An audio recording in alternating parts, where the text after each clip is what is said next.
Welcome back, everyone. Ready to dive into a new topic. Absolutely. Always excited to go deep.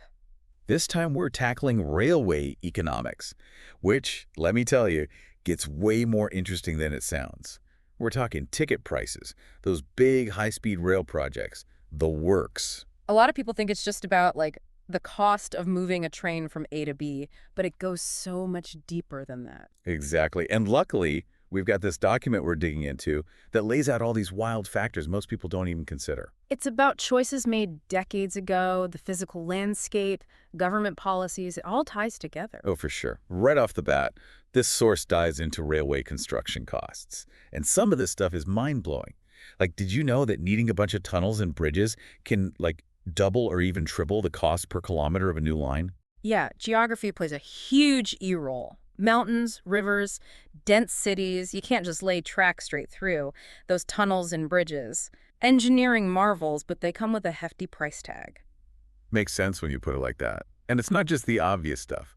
One thing that jumped out at me was the cost of just acquiring land, especially in urban areas. Oh, absolutely. Trying to get land in a city, often through expropriation, that can make or break a project financially before they even lay a single rail. It's like trying to fit a square peg in a round hole sometimes, I imagine. Sometimes even worse. Right. Yeah. And then, even when you've factored in the land, our source was pointing out how labor costs can totally change the game, even within the same country. Oh, 100%. That's one thing that makes this so complex. What a construction worker gets paid in one area versus another, even nearby, it can be wildly different based on the local economy, cost of living, all that. It's a good reminder that there's no one-size-fits-all answer in this game. Right. Every project's got to be evaluated on its own terms. Which actually, that makes me think about all the high-speed rail projects popping up. I bet just comparing those based on cost is super misleading. Oh, totally. You've got the TGV Mediterranee in France, the Madrid-Barcelona line in Spain, even the Cologne-Frankfurt line over in Germany. They all had different standards, different terrain, different tech involved. It's apples to oranges if you just look at the final number. So what should people be looking at then? When you see those costs, what's the takeaway? It's all about context. Higher speed often equals more tunnels and bridges, right back to those costs. Terrain plays a huge part too. Mountains are way more expensive than flatlands. And then technology, that always adds to the price tag as well.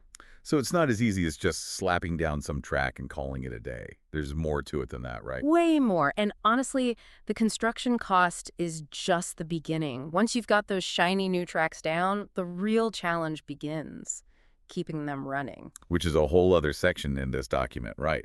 Operational and maintenance costs. Exactly. And let me tell you, that's where things get really interesting from an economic standpoint. Yeah, because it's not like you just build it and forget it. So what are some of the things people should be thinking about in this operational phase? Well, think about it. You've got the tracks themselves. Tons of steel rolling over them day in and day out, year after year. Maintaining that is a constant battle against wear and tear.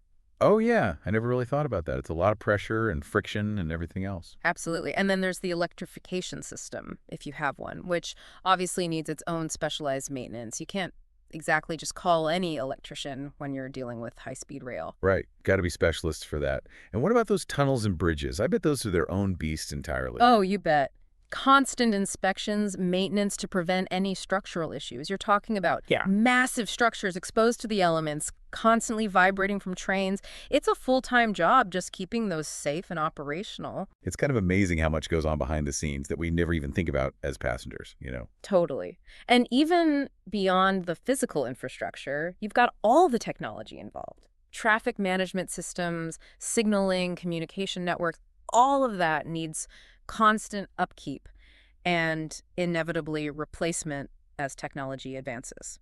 Which, now that you mention it, that plays into the whole ticket price thing too, right? I've always wondered, why aren't train tickets always cheaper if you book, months in advance? You see that with airlines all the time. That's a great point, and honestly, it's a common misconception. See, airlines, they've got a bit more flexibility. They can do a lot of dynamic pricing based on demand because their costs are more variable. Railways, though, they're dealing with those massive fixed costs we've been talking about. So even if there's an empty seat on the train, that doesn't mean it's not costing them something. Exactly. Those operational and maintenance costs, they're baked into the overall pricing structure, regardless of whether a particular train is full or not. That makes sense. But I never realized it was that different from how airlines work. This whole system is way more complex than I ever gave it credit for. And speaking of complex, there's this other concept our source mentions that I found super interesting: the economic life of railway components. What is that exactly? Ah, yes, economic life. Essentially, every part of a railway, from the tracks to the signals to even the trains themselves, has a lifespan in terms of how long it's financially viable to keep it running. Like an expiration date, but for infrastructure. Kind of. It takes into account things like how much it's going to cost to maintain a component over time, how much it will depreciate, and when it will likely need to be replaced entirely. So it's not just about whether something is physically broken, but whether it makes financial sense to keep fixing it. Exactly. They call it creating a depreciation schedule, where they're basically setting aside money each year to cover the eventual replacement of that asset.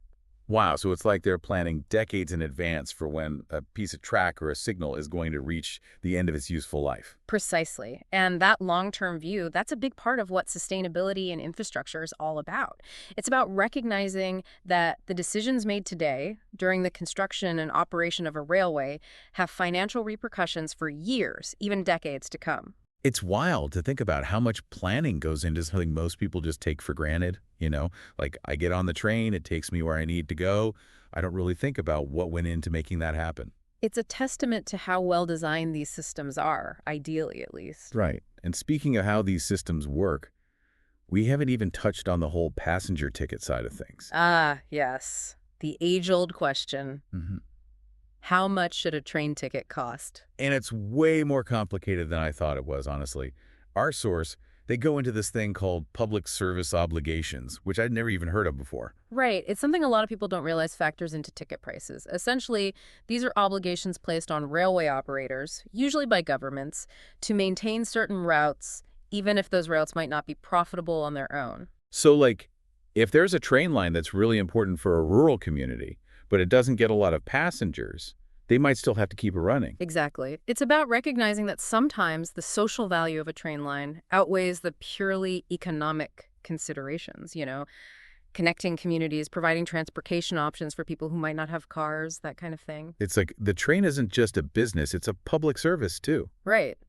And to make up for those potentially unprofitable but socially necessary routes, governments often step in with subsidies, either directly lowering fares or compensating the operators for the cost of running those lines.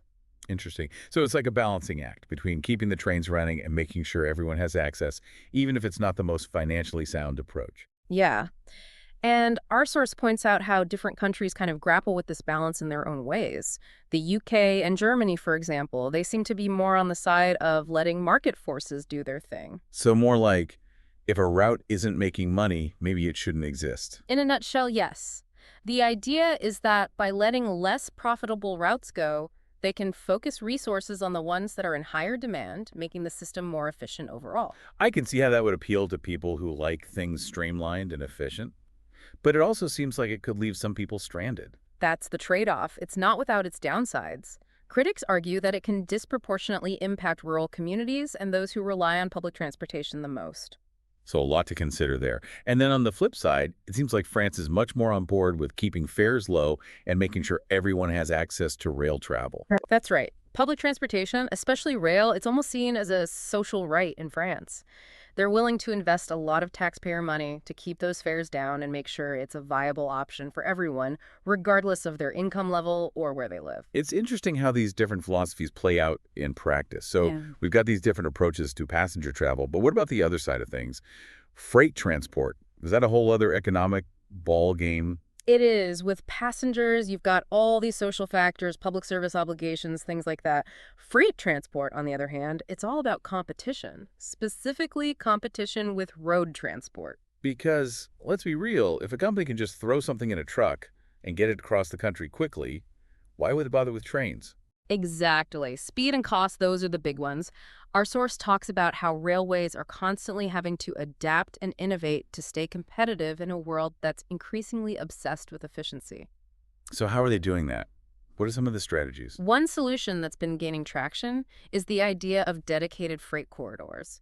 Imagine railway superhighways designed specifically for freight trains, bypassing all the congestion and slowdowns of shared lines. So, like, Express lanes on the railway, but for cargo instead of commuters. Exactly. By separating freight and passenger traffic, they can potentially speed up shipping times, make things more reliable, and hopefully bring down costs, making rail a more attractive option for businesses. That makes sense. Faster shipping for businesses, fewer trucks on the road, seems like a good deal for everyone. In theory, yes. But of course, it's not that simple. Building these dedicated corridors requires massive investment. Strategic planning to make sure they're located along key freight routes, it's a huge undertaking. It sounds like it. Well, I think we've covered a lot of ground today.